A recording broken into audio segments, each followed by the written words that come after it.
Okay, तो आज की क्लास है हमारे पास प्रॉपर्टीज ऑफ डिटर्मिनेंट जो हमारे इस चैप्टर की रह रही थी। ठीक है, इस एक्सरसाइज को प्लीज थोड़ा ढंग से देखना क्योंकि ये थोड़ी सी कॉम्प्लिकेटेड रहेगी, मगर मैं इसको बहुत सिंपल वे में कराऊंगा जिससे आप लोगों को ये बहुत इजी वे में समझ आ जाए। ठीक है, तो स्टार्ट करते हैं। जो पहली प्रॉपर्टी है डिटर्मिनेंट की, मतलब हम प्रॉपर्टी यूज क्यों करते हैं जब डिटर्मिनेंट बहुत ज्यादा कॉम्प्लिकेटेड फॉर्म में हो, मतलब जहां पर अर्बिट्ररी नंबर दे रखे हैं और उसका डिटर्मिनेंट कैलकुलेट करना पॉसिबल ना हो, तो उस केस के अंदर हम प्रॉपर्टीज का यूज करके डिटर्मिनेंट की वैल्यू फाइंड कर सकते हैं। जैसे आपको याद होगा जब एरिया ऑफ ट्राइंगल निकाल रहे थे तो उसके अंदर कॉलिनियर शो करने के लिए एक्स वाई जेड की फॉर्म में एक क्वेश्चन था, एबीसीडी एक्स वाई जेड की फॉर्म में। तो उस क्वेश्चन को तुम डायरेक्ट सॉल्व करने की कोशिश करोगे तो होगा ही नहीं, क्योंकि वो क्वेश्चन किससे होना है, प्रॉपर्टीज से होना है। ठीक है, तो कभी भी किसी भी क्वेश्चन में अगर डिटर्मिनेंट फॉर्म बहुत ज्यादा कॉम्प्लिकेटेड फॉर्म में लिखी हुई है, न्यूमेरिकल फॉर्म में नहीं है, मींस अर्बिट्ररी नंबर में है या वेरिएबल टर्म में, तो हमेशा उसके अंदर प्रॉपर्टीज का ही यूज किया जाता है। ठीक है, कैसे कब कौन सी प्रॉपर्टीज यूज होगी प्लीज वो यहाँ ढंग से देखना। बहुत सिंपल प्रॉपर्टी है, कुछ ज्यादा डिफिकल्ट नहीं है। मैं हर एक प्रॉपर्टीज को अच्छी तरह से एक्सप्लेन करके चलूंगा, वो याद रखना है। ठीक है, और इसमें बहुत सारे टाइप के क्वेश्चन होते हैं, मगर मैं इन सारे टाइप के क्वेश्चन को 3 कैटेगरी में डिवाइड कर दूंगा, 3 या 4 कैटेगरी में, जिससे आप लोग आसानी से पहचान सकते हैं और क्विकली कर सकते हैं। ठीक है, क्वेश्चन स्टार्ट करने से पहले हमें प्रॉपर्टीज को समझना पड़ेगा कि ये प्रॉपर्टी वैलिड क्यों है और इसका मीनिंग क्या है। ठीक है, तो पहली प्रॉपर्टी कहती है the value of determinant remain unchanged if its row and column are interchanged. अगर किसी भी डिटर्मिनेंट के सारे की सारी रो को कॉलम में कन्वर्ट कर दिया जाए या सारे कॉलम को रो में कन्वर्ट कर दिया जाए, like this, when all columns are interchanged in row or all rows are converted into columns, तो इसको इन शॉर्ट क्या कहते हैं कि ट्रांसपोज का डिटर्मिनेंट हमेशा डिटर्मिनेंट के इक्वल आता है। कैसे वेरीफाई करते हैं हम, ठीक है ना। फर्स्ट के मैं कोई भी एक डिटर्मिनेंट ले देता हूं, लेट्स से 2/2 का एक डिटर्मिनेंट लिया 2 3 5 8। ठीक है, अगर मैं इसका डिटर्मिनेंट की वैल्यू निकालना चाहूं तो इसको प्रिंसिपल डायगोनल की वैल्यू को आपस में मल्टीपल करो, कितना आएगा 16, ऑफ प्रिंसिपल डायगोनल की तो 15, कितना आ जाएगा 1। ठीक है, अगर मैं इसका ट्रांसपोज निकालूं तो आपको क्या मिलेगा, जो रो है वो कन्वर्ट किस में हो जाएगी, कॉलम में, जो रो है वो किस में कन्वर्ट हो जाएगी, कॉलम में। ठीक है, तो हमें क्या मिलेगा 16 minus 15, 16 minus 15 क्या मिल गया 1। तो आप यहां से कंक्लूजन फॉर्म में क्या कह सकते हो कि determinant A is always equal to determinant of its transpose। ठीक है, ये याद रखना हमेशा, किसी भी मैट्रिक्स का ट्रांसपोज और उस मैट्रिक्स दोनों का डिटर्मिनेंट ऑलवेज क्या होता है, सेम होता है। क्लियर, पक्का। तो याद रखना हमेशा कि किसी भी मैट्रिक्स का डिटर्मिनेंट और उसी मैट्रिक्स का ट्रांसपोज की डिटर्मिनेंट की वैल्यू क्या होती है, सेम होती है। पहली वाली क्लियर है, when all rows are converted into column और all columns are converted into row, the value of determinant will be same. ठीक है, ये पहली वाली प्रॉपर्टी हो गई। सेकंड प्रॉपर्टी क्या कहती है कि अगर कोई भी दो रो, सेकंड प्रॉपर्टी कहती है हमारे पास, ये याद रखना कि ट्रांसपोज, मैट्रिक्स का ट्रांसपोज और मैट्रिक्स का डिटर्मिनेंट ऑलवेज क्या होती है, सेम होती है, पहली वाली बताती है। दूसरी क्या कहते हैं कि अगर कोई भी दो रो या दो कॉलम को आपस में इंटरचेंज किया जाए, मतलब R1 को R2 में इंटरचेंज कर दूं या कॉलम 1 को कॉलम 2 में, कॉलम को कॉलम से इंटरचेंज कर दूं या रो को रो पे आपस में इंटरचेंज कर दूं, एक समय पे एक ही होगा, तो जो डिटर्मिनेंट की वैल्यू है वो हमारे पास रिवर्स साइन में आएगी, वैल्यू सेम आएगी पर नेगेटिवली रिवर्स आएगी। कैसे, देखो एक डिटर्मिनेंट लिया मैंने 3/3 का 2 5 8 1 2 3 2 1 1, ठीक है। ओके, तो इसके डिटरमिनेंट की वैल्यू क्या आएगी बताओ मेरे को। ये 2, मैं रॉ 1 के अकॉर्डिंगली डिटरमिनेंट निकालना चाहता हूं, तो 2 इसका माइनस, इसकी रॉ और इसके कॉलम को छोड़ेंगे तो ये 4, तो इसको करेंगे क्या आएगा 2 -3, माइनस का साइन बिकॉज ऑर्डर ऑर्डर फॉर्मूले के अकॉर्डिंगली पहला पॉजिटिव फिर नेगेटिव फिर पॉजिटिव, रॉ 1 के अकॉर्डिंगली 1, तो इसकी रॉ और कॉलम को छोड़ दो क्या हो जाएगा 5 - 8 प्लस 2 ब्रैकेट ऑफ क्या आएगा 15 - 16, ठीक है।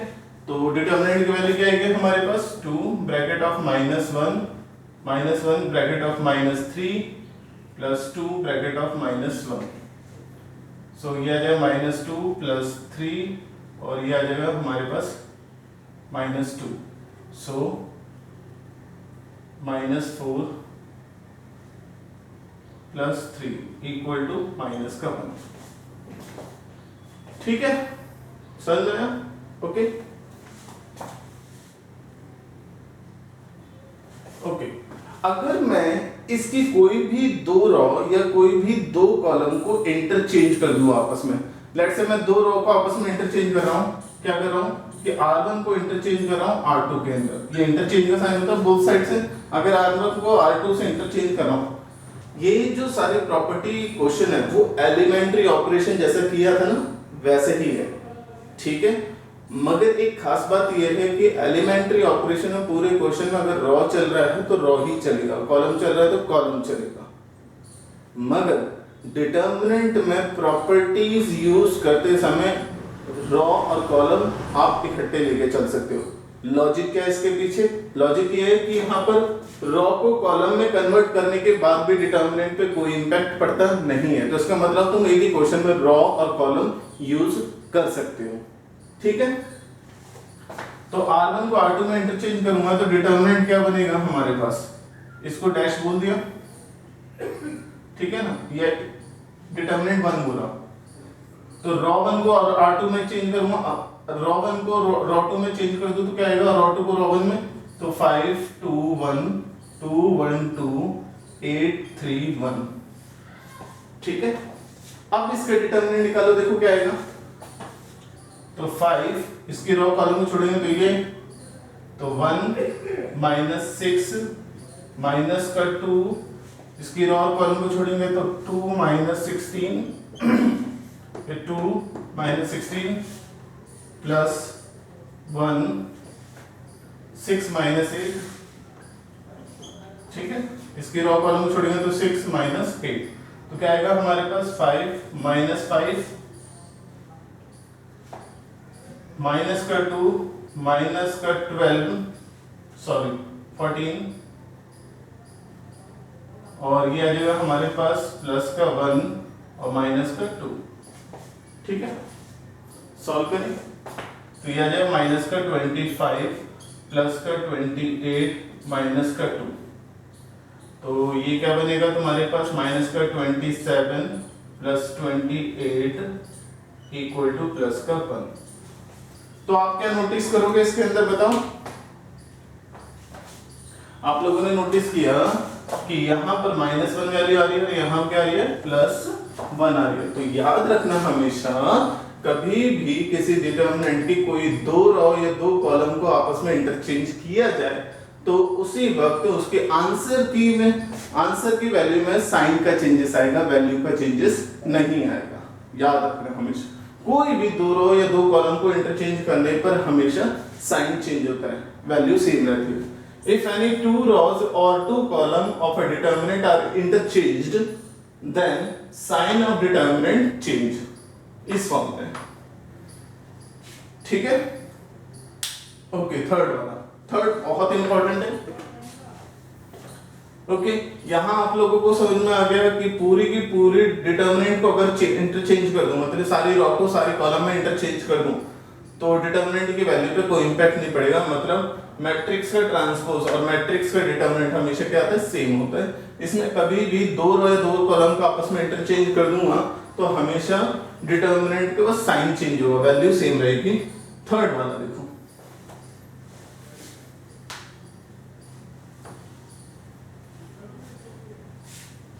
ओके, थर्ड प्रॉपर्टी कहती है हमारे पास कि अगर कोई भी दो रो या दो कॉलम सेम हो जाए, आइडेंटिकल हो जाए, तो the value of determinant will B 0। अगर मेरे पास किसी डिटर्मिनेंट के अंदर कोई भी दो रो, जैसे सपोज करो 2 1 2 2 1 2 5 8 6, ठीक है, कभी भी किसी भी डिटर्मिनेंट के अंदर कोई भी दो रो या दो कॉलम आइडेंटिकल आ जाए तो देखते समय 0 लिख देना, मगर पहले वेरीफाई तो कर दे। जैसे इन दोनों को वेरीफाई कर, जब ये सारी वेरीफाई हो जाएंगी तो क्वेश्चन के बीच में वेरिफिकेशन नहीं करेंगे, हम सीधा यूज कर लेंगे, क्योंकि हमें मालूम है ये सारी क्या होंगी, वैलिड होंगी। ओके, वेरीफाई करके देख लेते हैं। इसमें क्या रखा है, कोई भी दो रो या दो कॉलम सेम हो जाए तो डिटर्मिनेंट की वैल्यू क्या होगी, सेम 0 हो जाएगी। चलो सॉल्व करते हैं। रो 1 के अकॉर्डिंगली डिटर्मिनेंट निकाल देता हूं। फर्स्ट एलिमेंट इसका माइनस 6 माइनस 16, फिर माइनस का 1, इसकी रो और कॉलम को छोड़ेंगे कितना आ जाएगा हमारे पास 12 माइनस 10 प्लस का 2, इसकी रो और कॉलम को छोड़ेंगे कितना आ जाएगा 16 माइनस 5। क्या आएगी वैल्यू हमारे पास 2 माइनस 10, ये 1 ब्रैकेट ऑफ 2, ये प्लस 2 और ये 11, ठीक है। सो क्या है, माइनस का 20 माइनस का 2 और प्लस का 22, तो ये आ जाएगा माइनस का 22 प्लस 22 इक्वल टू 0, ठीक है। अगर सपोज करो एक और डिटर्मिनेंट लिया मैंने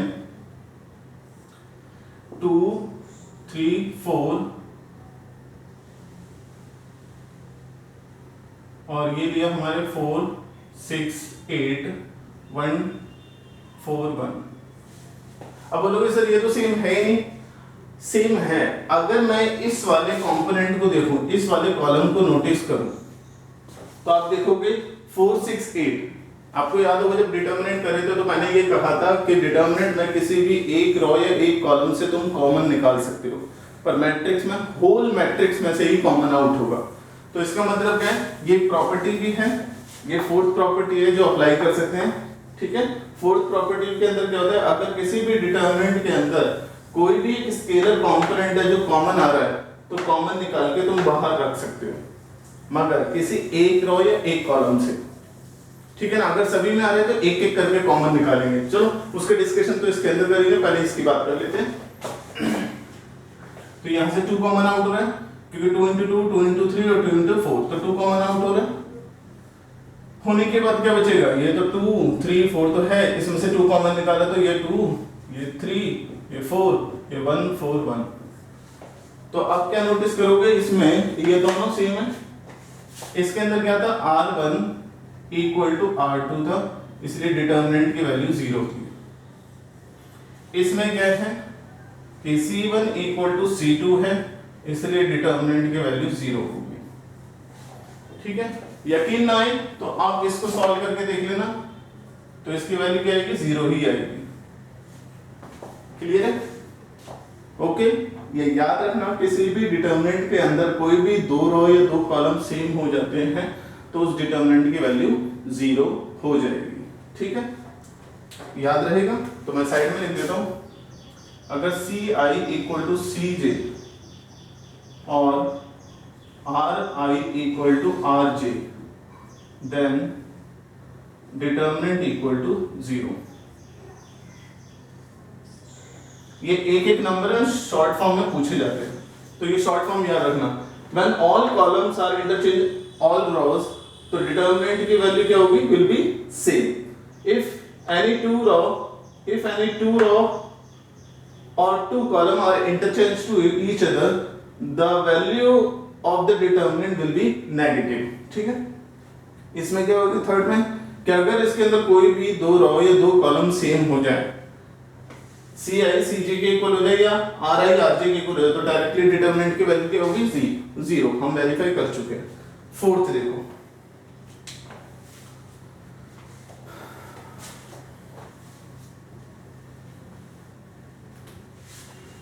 फोर्थ के अंदर क्या रखा है, जो अभी यहीं पर मैं डिस्कस कर देता हूं। If a determinant is this a1 b1 c1 a2 b2 c2 a3 b3 c3, ये कोई डिटर्मिनेंट है। एक b एक डिटर्मिनेंट है जिसके अंदर ka1 kb2 और kb1 kc1 a2 b2 c2 a3 b3 c3 है। तो तुम नोटिस करोगे जो b डिटर्मिनेंट है उसकी पहली रो के अंदर k आ रहा है कॉमन, ठीक है ना? k तीनों में क्या है? कॉमन है। कॉमन आउट कर दो। डिटर्मिनेंट में जब भी कुछ कॉमन निकाला जाता है तो याद रखना किसी भी एक रो या एक कॉलम से ही कॉमन निकाला जाएगा, ठीक है? तो इसमें पहली वाली रो में k कॉमन है, निकाल दिया, तो ये बन गया।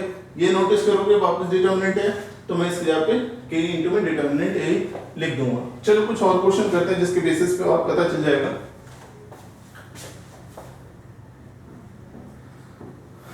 फोर्थ प्रॉपर्टी की बात करें, कॉमन आउट कैसे करते हैं? सपोज करो के ए के बी के सी के डी के ई के एफ के जी के एच के आई, ठीक है?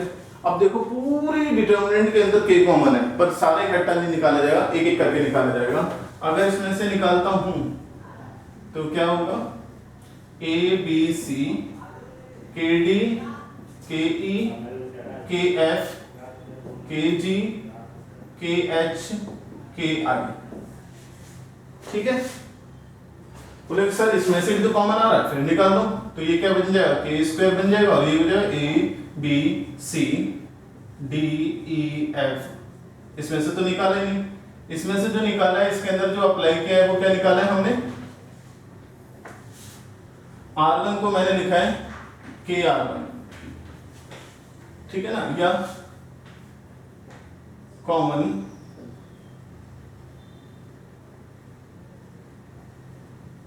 k फ्रॉम R1 और इसमें क्या कर रहा हूं?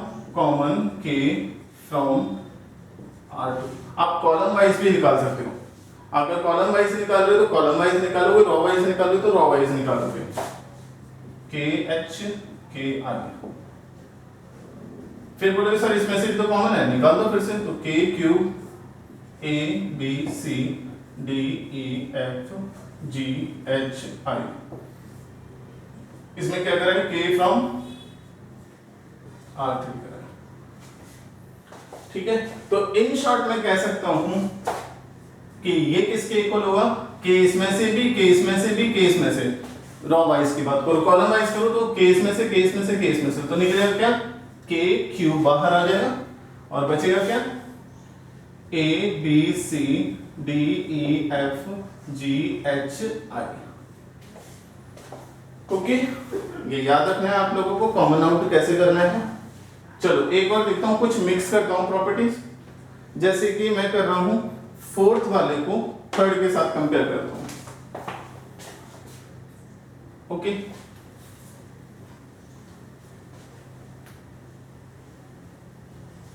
चलो देखो फोर्थ वाले के साथ थर्ड के साथ अगर एक डिटर्मिनेंट है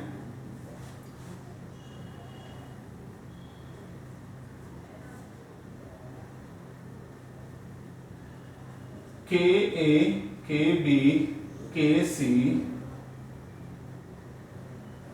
l a l b l c d e f, तो आप क्या नोटिस करोगे कि तीनों तीनों डिफरेंट है, मगर अगर मैं कॉमन निकालूं तो आप नोटिस करोगे k इसमें से बाहर आ रहा है और l इसमें से बाहर आ रहा है। तो अगर मैं कॉमन निकालूं k ऊपर वाले में से, l नीचे वाले में से, एक्सट्रैक्ट करो k इसमें से और l इसमें से, तो क्या बचेगा? a b c d e f, ठीक है ना? k फ्रॉम R1 निकाला, l फ्रॉम R2 निकाला है, ठीक है? समझ में आया? तो आप नोटिस करोगे हियर R1 इक्वल टू क्या हो गया R2, सो क्या होगा K इंटू में L इंटू में 0, दैट इज 0 आ जाएगा। क्योंकि जब कभी भी कोई भी दो रो या दो कॉलम सेम हो जाते हैं तो डिटर्मिनेंट की वैल्यू क्या होगी 0। हमें एक्सप्लेन नहीं करना, इसको एक्सपेंड नहीं करना। प्रॉपर्टी का मतलब ये है क्या है हमारे पास, विदाउट एक्सपेंड डायरेक्ट वैल्यू लिख देना। तो मैंने यहाँ एक्सपेंड करने की जरूरत नहीं करी, क्योंकि मुझे मालूम है कोई भी दो रो या दो कॉलम सेम हो जाती है तो डिटर्मिनेंट की वैल्यू क्या आ जाती है 0 आ जाती है। ठीक है, क्लियर है? ओके, फिफ्थ प्रॉपर्टी देखो।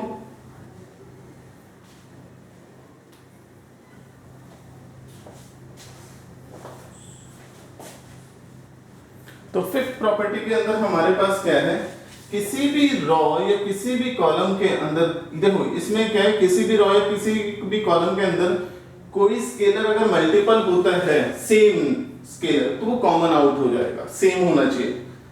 अगर कोई भी स्केलर ऐड या सब्ट्रैक्ट होता है एलिमेंट के अंदर तो हमेशा वो डिफरेंट एक न्यू डिटर्मिनेंट सेपरेट करके लिखा जाएगा। कैसे, नोटिस करना, एक डिटर्मिनेंट है x plus a y plus b z plus c p q r s t u. तो मैं इसको क्या लिख सकता हूं, आप नोटिस करोगे कि पहली वाली रो के अंदर सम स्केलर ऐड है रो 1 के साथ। तो मैं क्या करूंगा, जो एडिशनल स्केलर ऐड हो रहे हैं उसको एक नई डिटर्मिनेंट फॉर्म में लिख दूंगा। तो क्या लिखूंगा, x y z p q r s t u, और जो एलिमेंट है वो क्या होगा a b c। इसको खोला तो ऊपर वाले को है ना, नीचे वाले तो एज इट इज ही रहते हैं। ठीक है, बस ये, अगर कोई भी चीज सेम है तो आप लोग खोल के लिख सकते हो। ठीक है, एक तो ये हो गया एग्जांपल। दूसरा एग्जांपल लें इसके लिए, जैसे एक डिटर्मिनेंट है x plus a y plus b z plus c x y z a b c। सोचो इसकी वैल्यू क्या हो सकती है, सोचो। अगर जिसने इस वक्त सोच के आंसर दिया वो 0, तो समझ जाना वो आंसर सही है। अब 0 कैसे आएगा, अगर मैं इसको एक्सपेंड कराऊं, क्योंकि ऐड इसके अंदर पड़ा हुआ है, ऐड इसके अंदर हुआ पड़ा है ना, तो मैं अगर एक्सपेंड करता हूं तो मेरे पास क्या आएगा एक्सपेंशन के बाद, x y z a b c plus a b c x y z a b c। अब देखो खुद, इसमें ये दोनों सेम है और इसमें ये दोनों सेम है। इसके अंदर r1 इक्वल टू r2 है और इसके अंदर r1 इक्वल टू r3 है। तो क्या होगा, इसकी वैल्यू 0, इसकी वैल्यू 0, तो आंसर 0। ठीक है, क्विकली क्वेश्चन को एक एक नंबर में देखा जाता है प्रॉपर्टी के बेस पे। ठीक है, तो ये 5 प्रॉपर्टीज हैं जिनको अच्छी तरह से करना है, और ऑपरेशन आप लोगों को आता है लगाने, जैसे एलिमेंट्री ऑपरेशन के अंदर तो एग्जैक्टली सेम ही ऑपरेशन यूज करने हैं। ठीक है, मगर याद रखना यहाँ पर रॉ और कॉलम तुम इकट्ठा यूज करके चल सकते हो। रॉ एक ऑपरेशन में रॉ चल रहा है तो रॉ, फिर तुम दोबारा कॉलम यूज कर सकते हो, मगर ऐसे नहीं रॉ के अंदर कॉलम यूज कर रहे हो, ऐसे नहीं हो सकता। ठीक है, तो पहला क्या कहता है डिटरमिनेंट, पहली प्रॉपर्टी कहती है हमारे पास कि पूरी रॉ को कॉलम में इंटरचेंज कर दो या कॉलम को रॉ में इंटरचेंज कर दो, मतलब ट्रांसपोज निकालो मैट्रिक्स का, तो डिटरमिनेंट की वैल्यू पे कोई इंपैक्ट नहीं पड़ेगा। दूसरी प्रॉपर्टी कहती है कि अगर कोई भी दो, ये मोस्ट इंपॉर्टेंट है, ये दोनों जो खास तौर पे हम यूज करेंगे, कभी भी कोई दो रो या दो कॉलम को इंटरचेंज कर दिया जाए तो डिटरमिनेंट की वैल्यू पे सिर्फ साइन का चेंजेस आता है। थर्ड, कोई भी दो रो या कोई भी दो कॉलम अगर सेम हो जाए तो डिटरमिनेंट की वैल्यू डायरेक्टली 0 बन जाएगी। तीसरे के अंदर अगर कॉमन निकालना है तो चेक करो कि रो वाइज कॉमन निकल रहा है, कॉलम वाइज कॉमन निकाल रहा है, तो एक एक रो या एक एक कॉलम करके कॉमन आउट करोगे। ठीक है, फिफ्थ, अगर कोई स्केलर ऐड हुआ पड़ा है तो वो नई डिटरमिनेंट के साथ खुल जाएगा। ठीक है, फिफ्थ के लिए ये 2 एग्जांपल्स दे दिए। क्लियर? आपने नोटिस किया होगा कि बिना सॉल्व करे हम आंसर डायरेक्ट लिख रहे हैं, किसके तहत? इन प्रॉपर्टीज के बेसिस पे। ठीक है,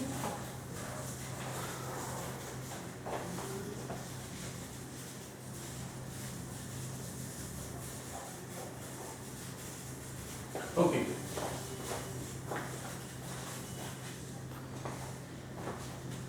तो ऑपरेशंस क्या हैं इसके?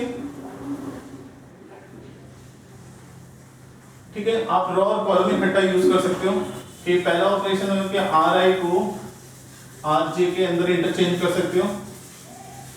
ठीक है ना, आर आई को आर जे के साथ इंटरचेंज कर सकते हो। और अगर मुझे कोई भी स्केलर मल्टीपल करना है तो वो कर सकते हो। तीसरा, अगर मुझे इसके अंदर कोई ऐड या सब्ट्रैक्ट करना है तो किसी अदर रॉ की हेल्प लूंगा। चौथा, कि आर आई को अगर किसी से डिवाइड करना है तो मैं डिवाइड भी कर सकता हूं। ठीक है, सेम फॉर कॉलम होता है।